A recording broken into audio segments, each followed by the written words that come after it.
control like bang. Yeah, give me the bang. Give me the bang. Give me the motherfucking guap. I got the Glock. Gotta get motherfucking dance. I'm in the party with walk. This the walk. I got the motherfucking ring. I did it better than that. I don't even fuck with their friends. Out of my guts. I don't even fuck. Halo semua, perkenalkan nama saya Batu Khalid Abdullah. Jadi pada video kali ini kita akan membahas dasar-dasar teknik peledakan, mulai dari sejarah metode pemboran dan peledakan, mekanisme pecahnya batuan, hingga jenis bahan peledak dan perlengkapan yang digunakan. Yang pertama ada sejarah metode pemboran dan peledakan. Teknik peledakan telah digunakan sejak abad ke-17, diawali dengan penggunaan black powder dalam penambangan tambang bawah tanah di Eropa. Seiring perkembangan teknologi, metode pemboran berubah dari manual menjadi mekanis dan hidrolik. Menurut person Hornberg dan Lee, dalam blasting dan explosive engineering, metode pemboran dan peledakan berkembang pesat seiring dituntutnya efisiensi dan keselamatan kerja. Dan yang kedua ada mekanisme pecahnya batuan.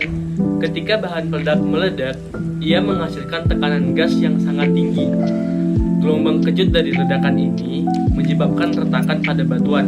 Lalu, propagasi retakan tersebut memecah batuan menjadi fragmen. Olson dan Lee dalam penelitiannya menjelaskan bahwa efektivitas pecahnya batuan sangat bergantung pada karakteristik bahan peledak dan kondisi massa batuan. Lalu yang ketiga ada bahan peledak.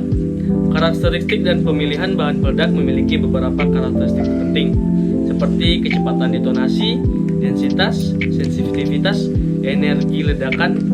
Pemilihan bahan peledak harus sesuai dengan kondisi lapangan. Misalnya, anvol cocok digunakan di luang yang kering, sedangkan emulsi lebih baik untuk di kondisi yang basah. Berdasarkan jurnal dari Wandera dan Ensen, pemilihan bahan peledak yang tepat dapat meningkatkan produktivitas dan mengurangi gaya peledakan. Yang keempat ada perlengkapan peledakan. Yang pertama ada detonator listrik. Detonator listrik bekerja dengan arus listrik untuk memicu peledakan. Meskipun efektif, penggunaannya rentan terhadap gangguan elektromagnetik. Dan kedua ada sistem nonel. Nonel atau non-electric detonator menggunakan tabung plastik berisi bubuk reaksi yang menyampaikan gelombang kejut tanpa arus listrik. Sistem ini lebih aman digunakan di lingkungan kerja yang kompleks.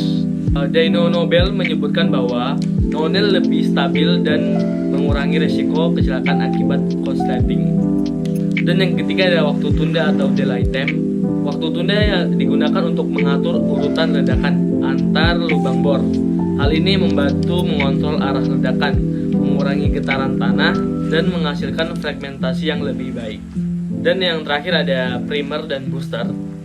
Primer adalah komponen awal yang sangat sensitif dan digunakan untuk memicu bahan peledak utama.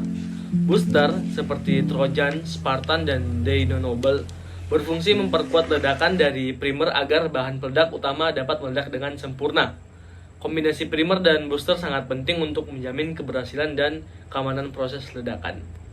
Sekian, itu dia penjelasan tentang dasar-dasar teknik peledakan. Semoga video ini bisa menambah wawasan dan membantu kita semua dalam memahami konsep penting dalam dunia pertambangan. Terima kasih dan sampai jumpa di video selanjutnya.